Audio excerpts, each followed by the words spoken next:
اما عائشہ کہتی ہیں کہ جب نبی صلی اللہ علیہ وآلہ وسلم کو غسل دینے کا ارادہ کیا گیا تو یہ معلوم ہی نہ ہو سکا کہ آپ صلی اللہ علیہ وسلم کے کپڑے اتارے جائیں یا نہ اتارے جائیں. صحابہ کے لیے بہت بڑا ڈیسیژن تھا کہ آپ صلی اللہ علیہ وسلم کے کپڑے اتارے جائیں یا انہی کپڑوں میں غسل دیا جائے. صحابہ ٹینشن میں آ گئے. اور اما عائشہ کہتی ہیں چنانچہ اللہ تعالیٰ نے اسی وقت اصحاب کے اوپر نیند طاری کر دی اور اس قدر نیند طاری کی کہ ان کی ٹھوڑیاں سینوں کے ساتھ لگیں, یعنی وہ چاہتے ہوئے بھی اپنی اونگ کو روک نہ سکے. اور اسی اونگ کی حالت میں حجرہ عائشہ کے کارنر سے ایک نامعلوم آواز کسی فرشتے کی ہوگی سنائی دی کہ اللہ کے نبی کو ان کے کپڑوں سمیت غسل دیا جائے, کپڑے کوئی نہ اتارے. اللہ اکبر. اور پھر صحابہ اکرام علیہم رضوان نے, اہل بیت نے, سیدنا علی اور فضل ابن عباس رضی اللہ تعالی عنہما نے آپ صلی اللہ علیہ وآلہ وسلم کو کپڑوں سمیت غسل دیا. اور اما عائشہ کے الفاظ ہیں کہ اگر یہ آواز ہمیں پہلے معلوم ہوتی تو ہم نبی کی بیویاں خود نبی صلی اللہ علیہ وسلم کو غسل دیتی, لیکن ہمیں یہ بات پتہ نہیں تھی. تو نبی کی بیویاں بھی اہل بیت ہیں لیکن غسل کی سعادت ان کے حصے میں نہیں آئی بلکہ مولا علی اور فضل ابن عباس رضی اللہ تعالی عنہما علیہ السلام کے حصے میں آئی. بلکہ سنن ابن ماجہ میں ایک حدیث ہے 1467 المستدرک للحاکم میں بھی موجود ہے. امام حاکم نے بھی صحیح کہا, امام ذہبی نے بھی موافقت کی, شیخ البانی نے بھی صحیح کہا کہ مولا علی رضی اللہ تعالیٰ عنہ کہتے ہیں کہ نبی صلی اللہ علیہ وسلم کو جب میں نے غسل دیا تو آپ صلی اللہ علیہ وسلم کے جسم پہ میں نے ہاتھ پھیرا, جس طرح وہ پیٹ پہ پھیرا جاتا ہے نا, تو کہتے ہیں کہ اللہ کی قسم نبی صلی اللہ علیہ وسلم اپنی زندگی میں بھی پاک تھے اور وفات کے بعد بھی پاک تھے. آپ کے جسم مبارک سے کوئی چیز نہیں تھی. اللہ اکبر کبیرہ والحمدللہ کثیرہ وسبحان اللہ بکرۃ واصیلا. سعد ابن ابی وقاص کی موت کا وقت جب قریب آیا تو انہوں نے کہا وصیت کرتے ہوئے کہ میرے لیے لحد بنانا, بغلی قبر. یہ لحد یہ ہوتی ہے کہ قبر کھودنے کے بعد جو قبلہ شریف والی سائڈ ہے نا, اس کے اندر ایک غار نکالی جاتی ہے بغل سے, اس میں میت کو یوں شفٹ کیا جاتا ہے اور پھر اس کی وہ کھڑکی یوں بند کر دی جاتی ہے دیوار بنا کے, اور پھر باقی قبر کو بھر دیا جاتا ہے. اس کو بغلی قبر کہا جاتا ہے. جہاں پر مٹی گرے نا وہاں پہ یہ قبر بنانا آپ صلی اللہ علیہ وسلم کی سنت ہے, آپ کی بھی قبر مبارک. تو سعد ابن ابی وقاص کہتے ہیں کہ میری قبر بھی بغلی بنانا اور اس کی سائڈ پہ اینٹیں لگا دینا جیسا کہ نبی صلی اللہ علیہ وآلہ وسلم کی قبر مبارک بنائی گئی تھی. اسی کانٹیکسٹ میں صحیح مسلم میں حدیث ہے مشکات میں 1694 کہ آپ صلی اللہ علیہ وسلم کی قبر مبارک میں سرخ رنگ کا کپڑا بچھایا گیا تھا. یہ وہ چادر تھی جو آپ اکثر استعمال فرماتے تھے بیٹھنے کے لیے. تو صحابہ نے اس کو تعظیماً آپ صلی اللہ علیہ وسلم کے ساتھ ہی دفن کر دیا قبر کے نیچے. اس میں الفاظ ہے فی قبری رسول اللہ. وہ لیتے ہیں اس میں سے, وہ ہمارے بریلوی علماء وہ کہتے ہیں دیکھیں قبر مبارک کے اوپر چادر چڑھائی گئی, وہ سمجھتے نہیں تھی پھر بھی سرخ ہے. علی قبری رسول اللہ نہیں ہے, فی قبری رسول اللہ. یہ پریپوزیشنز نہیں آتی ان کو.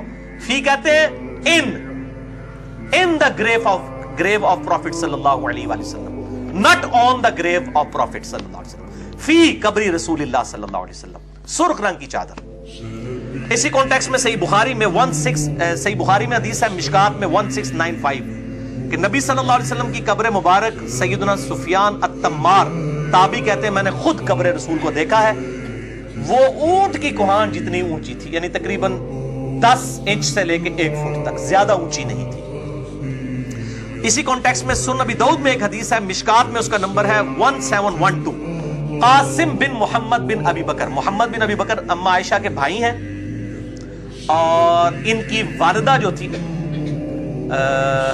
اسما رضی اللہ تعالی عنہا بنت عمیس, ان کے ساتھ نکاح سیدنا علی نے کیا تھا ابوبکر صدیق کی وفات کے بعد. پہلے ان کی بیوی تھی. محمد بن ابی بکر کی پرورش سیدنا علی نے کی ہے, اس لیے جنگ جمل اور صفین میں یہ سیدنا علی کی طرف سے تھے اور اما عائشہ کو سمجھاتے بھی تھے. جب سیدہ عائشہ پہ کتے بھونکے اس وقت بھی جا کے اما عائشہ کو جا کے ان کے خیموں میں سمجھایا کہ میری بہن کی کس طرف تم جا رہی ہو. ہر بعد میں سیدہ عائشہ پہ روتی تھی اور میں نے جنگ جمل پہ بھی ڈیٹیل لیکچر دے دیا, مسئلہ نمبر 59A, اور جنگ جمل صفین نہروان پہ مسئلہ نمبر 101 ہے, اہل سنت پاک.com پہ آپ دیکھ سکتے ہیں. تو ان کا بیٹا تھا قاسم بن محمد بن ابی بکر. ان کی پھپھو لگتی تھی سیدہ عائشہ, وہ محرم بھی تھی. تو کہنے لگے پھپھو جان نبی صلی اللہ علیہ وسلم کی قبر تک مجھے لے جائیں. میں نے نبی صلی اللہ علیہ وسلم اور ابو بکر و عمر کی قبریں دیکھنی ہیں. تو کہتے ہیں میں نے خود دیکھی. سنن ابی داؤد میں موجود ہے, مشکات میں 1712. میں نے نبی صلی اللہ علیہ وسلم کی قبر مبارک کو نہ تو زمین کے بالکل ساتھ ملے ہوئے دیکھا اور نہ بلند. ہلکی سی وہ بلند تھی اور اس پہ سرخ رنگ کی کنکریاں بکھری ہوئی تھی. یعنی قبر آپ بنا کے اس کے اوپر بجری یا اس طریقے سے پتھر سائیڈ پہ رکھ سکتے ہیں تاکہ اس کا نشان باقی رہے اور یہ بہہ نہ جائے. مثلا ابن مالک کہتے ہیں کہ جب نبی صلی اللہ علیہ وسلم پر موت کی تکلیف چھانے لگی تو سیدہ فاطمہ نے عرض کی, ابا جان آپ کتنی تکلیف میں ہیں. آپ صلی اللہ علیہ وسلم نے فرمایا, بیٹا کوئی بات نہیں, آج کے بعد تمہارے باپ کو کبھی کوئی تکلیف نہیں آئے گی. اب یہاں پر مشہور ہے کہ وہ جی نبی صلی اللہ علیہ وسلم نے اسرائیل کو کہا تو پوری امت کے برابر تکلیف میرے اوپر ہی ڈالے. بالکل جھوٹ ہے, کوئی کہیں موجود نہیں ہے. اچھا, آج کے بعد تمہیں کوئی تکلیف نہیں آئے گی, آج کے بعد مجھے کوئی تکلیف نہیں آئے گی تمہارے باپ کو. جب وفات ہو گئی تو سیدہ فاطمہ رضی اللہ تعالی عنہا کہنے لگیں, ابا جان آپ نے اپنے رب کے بلاوے پر لبیک کہہ دیا. ابا جان آپ کا ٹھکانہ بے شک جنت الفردوس ہے. ابا جان ہم جبریل کو آپ کی موت کی خبر دیتے ہیں. اللہ اکبر. اور پھر اما سیدہ فاطمہ الزہرا رضی اللہ تعالی عنہا کہنے لگیں, اے انس تمہارے دلوں نے یہ کیسے گوارا کیا کہ وہ نبی صلی اللہ علیہ وسلم کو قبر میں دفنا کر آپ کے اوپر مٹی ڈال دیں.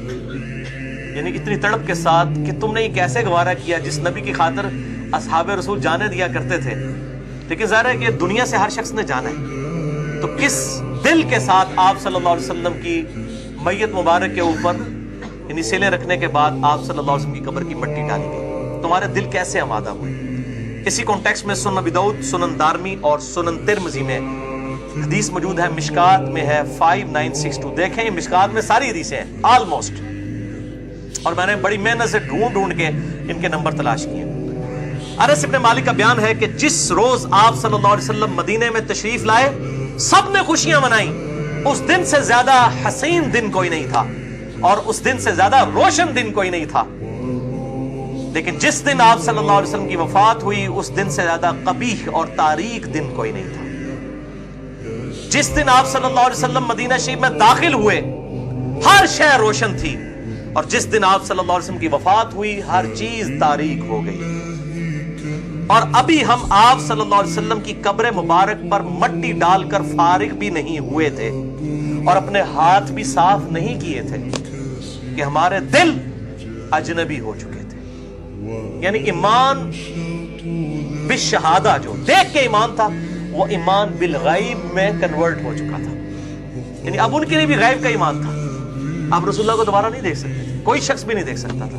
تو کہتے ہیں ہمارے دل اجنبی ہو گئے. یعنی نبی کی موجودگی دنیا میں بہت بڑا ایسٹ ہو. نبی کے جانے کے بعد ظاہر ہے اس طریقے سے پھر یونٹی نہیں رہتی, اور وہی آپ نے دیکھا کہ 30 سال کے بعد وہ چیزیں بکھر گئی. اللہ اکبر. ہمارے انس ابن مالک کا بیان ہے کہ رسول اللہ صلی اللہ علیہ وآلہ وسلم کی وفات کے بعد سیدنا ابو بکر الصدیق رضی اللہ تعالیٰ عنہ وعلیہ السلام سیدنا عمر سے کہنا شروع ہوئے کہ عمر چلو ام ایمن کے پاس چلتے ہیں. نبی صلی اللہ علیہ وسلم کی رشتے میں پھپھو لگتی تھی اور بڑھیا خاتون تھی. آپ صلی اللہ علیہ وسلم اکثر ان بوڑھی اماں کے پاس جایا کرتے تھے, ام ایمن. تو ہم بھی اس سنت پہ عمل کرتے ہیں کہ ام ایمن کے پاس چلے جاتے ہیں. سیدنا ابو بکر نے سیدنا عمر سے کہا, سیدنا عمر وہاں پر گئے. ابو بکر عمر رضی اللہ تعالیٰ عنہ نے جا کر کہا کہ اے اما جان ام ایمن, نبی صلی اللہ علیہ وسلم بھی اکثر آپ کے پاس آتے تھے, آج ہم بھی اس سنت پہ عمل کرتے ہوئے آپ صلی اللہ علیہ وسلم کی وفات کے بعد آپ کو ملنے کے لیے آئے ہیں. یعنی آپ اپنے آپ کو اکیلا تصور نہ کریں. تو سیدہ ام ایمن رضی اللہ تعالیٰ عنہا وعلیہ السلام رو پڑی. تو سیدنا ابو بکر عمر نے کہا کہ اماں کیوں روتی ہو, رسول اللہ تو جنت الفردوس میں پہنچ چکے ہیں, اس دنیا سے بڑھ کر بہتر جگہ اللہ کے نبی صلی اللہ علیہ وسلم کو اللہ نے عطا فرما دی ہے. تو ام ایمن رضی اللہ تعالی عنہا کہنے لگی کہ واللہ مجھے معلوم ہے کہ نبی صلی اللہ علیہ وسلم جنت الفردوس میں ہے, میں آپ صلی اللہ علیہ وسلم کی وفات پہ نہیں رو رہی. 3 دن سے زیادہ ظاہر غم نہیں ہو سکتا, یہ تو حضرت ابوبکر کے دور کی بات ہے. واللہ میں اس لیے رو رہی ہوں کہ اب قیامت تک آسمان سے اللہ تعالیٰ کسی انسان کے ساتھ کلام نہیں کرے گا، وحی کا سلسلہ منقطع ہو چکا ہے۔ یہ جو اسپیکٹ ہے میرے بھائیوں کہ اب قیامت تک اللہ تعالیٰ نے کسی انسان کو یہ نہیں بتانا کہ کیا چیز غلط ہے اور کیا چیز صحیح ہے۔ نبی صلی اللہ علیہ وسلم کی ختم نبوت کی وجہ سے قیامت تک کے لیے اب اللہ تعالیٰ نے اپنا اس طرح کا رشتہ اس دنیا سے الگ کر لیا ہے۔ اب کسی انسان کے ساتھ وہ خواہ کتنا ہی بڑا کیوں نہ ہو، کوئی صحابی کیوں نہ ہو، اللہ تعالیٰ کسی کے ساتھ کلام نہیں کرے گا۔ ام ایمن رضی اللہ تعالیٰ نے جب یہ بات کی کہ اب اللہ تعالیٰ کسی سے کلام نہیں کرے گا تو سیدنا ابوبکر صدیق رضی اللہ تعالیٰ عنہ اور سیدنا عمر رضی اللہ تعالیٰ عنہ بھی وہاں پر رو پڑے کہ واقعی اب اللہ تعالیٰ قیامت تک کسی انسان سے کلام نہیں کرے گا، یہ وحی کا سلسلہ منقطع ہو چکا ہے۔ بہرحال ہماری خوش نصیبی ہے کہ ہمارے محبوب صلی اللہ علیہ وسلم کا دین قیامت تک کے لیے محفوظ ہے۔ یہ آخری کتاب آپ صلی اللہ علیہ وآلہ وسلم کی وصی ہے، یہ قیامت تک کے لیے امت کو دے کر کے سنت چھوڑ کر کے اہل بیت کا احترام، ان کی محبت چھوڑ کر کے اصحاب کی تعلیمات الحمدللہ محفوظ حالت میں قرآن و سنت میں موجود ہے۔ مسئلہ نمبر میرا 1 ریکارڈڈ موجود ہے، امام الانبیاء کی دعوت قرآن صلی اللہ علیہ وآلہ وسلم۔ اللہ تعالیٰ سے دعا ہے جو حق بات میں نے کہی اللہ تعالیٰ ہمارے دلوں میں راسخ فرمائے، اگر جذبات میں میرے منہ سے کوئی غلط بات نکل گئی تو اللہ تعالیٰ ہمارے دلوں سے ہی محو کر دے۔